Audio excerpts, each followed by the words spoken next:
7 নম্বর ফ্লোরে আপনি যে ক্যারেক্টারটা করেছেন, সো এটাই কি ওই ক্যারেক্টার? এটাই কি ওই ক্যারেক্টার যে একটা নিউকামার আসে এসে পলিটিক্স করে সে মেইন হিরোইন হয়ে যায়, তাকে প্রথমেই করা হয় ক্যারেক্টার থেকে ওটাই? না এটা আমার লাইফের কোনো মানে এত মিলে কি করে? আমি সুন্দর মনে হচ্ছে যে একদম মিলে গেছে। সবারই গল্প এরকম নাকি? কম বেশি সবারই গল্প। কিছু মানুষ, আমি বললাম না, কিছু মানুষ খুব ভাগ্য নিয়ে আসছে ইন্ডাস্ট্রিতে। এর মধ্যে একজনের নাম আমি বলতে চাই, যাকে আমার মনে হয়েছে শি ইজ সো লাকি, সেটা হলো মাহিয়া মাহি।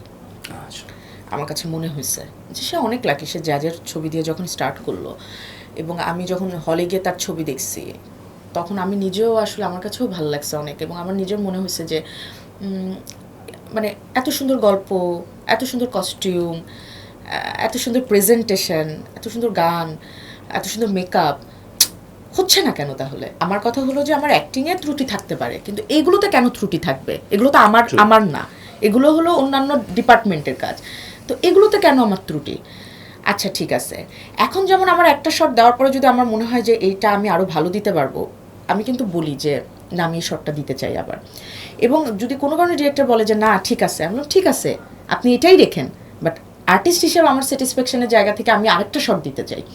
তখন আমি যদি বুঝতামও, তখন আমার ওই বলার জায়গাটা ছিল না। তো আমাদের একটা কাজ যখন বাইরে রিলিজ হয়, তখন না দর্শক অনেক ভুল ত্রুটি দেখতে পায়, বলতে পারে, কিন্তু এর পেছনে যে অনেক বড় বড় আসলে গল্প থাকে, আমাদের যে অনেক কিছু ফেস করতে হয়, এই আনটোল্ড স্টোরি আরেকদিন বলবো, আজকে নাই বলি।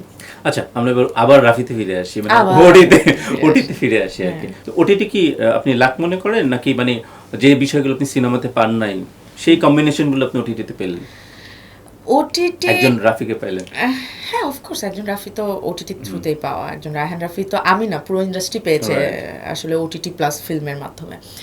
আমার কাছে মনে হচ্ছে লাকটা তো আছে, এটা অনেক বড় একটা, মানে লাইফের একটা বড় ভূমিকা রাখে যে লাক। কারণ অনেক ভালো ভালো ছবি, ভালো ভালো আর্টিস্ট হয়তো তাদের ভালো ভালো ছবি ওয়ার্ক করেনি, অনেক ভালো আর্টিস্ট হয়তো ইন্ডাস্ট্রি থেকে হারিয়ে গিয়েছে। সো অফকোর্স এটা লাকের বিষয়। সাথে কিন্তু আমার মনে হয় যে আমার পরিশ্রম, আমার যে ট্রান্সফরমেশন আপনারা দেখেছেন খাঁচার ভেতর অচিন পাখি, যেটা ওইটা তো ফার্স্ট, মানে হ্যাঁ, ডার্ক সাইড অফ ঢাকা মানুষ দেখে কিন্তু অনেক প্রশংসা করছে যে তোমাকে ডিফারেন্ট ভাবে দেখলাম, হ্যাঁ, এবং অ্যাক্টিং এর জায়গাটাও তাদের মনে হয়েছে যে আগের থেকে আরো গোছানো এবং পরিচ্ছন্ন অ্যাক্টিং।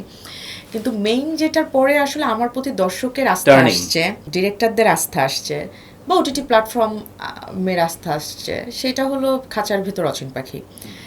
তো এইটার জার্নি নিয়ে কখনো আমার কথা হয়নি, এটা নিয়ে একটু গল্প করি। যেমন আমাকে রাফি একদিন সকালবেলা বলল যে তোমার বাসায় কি বোরকা আছে, ফোন করে। হ্যাঁ আছে। বিয়ে করে নিয়ে যাবে কিনা এরকম কিছু না। তো বললাম কেন? বলে তুমি বোরকা পরে মেকআপ ছাড়া একটা ছবি পাঠাতে পারবা মাথায় কাপড় দিয়ে? আমি বললাম হ্যাঁ, এটা কিন্তু পোস্টারে আছে, এই ছবিটা একটু ডার্ক করে তারপরে দেওয়া, তো প্রমোশনের সময় প্রচুর এই ছবিটা ইউজ হয়েছে। তো আমি আমার ব্যালকনিতে বসে মাথার মধ্যে আমার এখানে একটা পিম্পল হয়েছিল, আমার মনে আছে, এই দেখা এখানেও একটা দাগ, মানে যেরকম আমি ওই রকম একটা ছবি তুলে আমি পাঠালাম। তারপরে আমি বললাম কেন রাফি? বলে একটা প্রজেক্টের জন্য আমি জাস্ট তোমার লুকটা দেখলাম যে তোমাকে কেমন লাগে বোরকাতে। আমার আচ্ছা ঠিক আছে।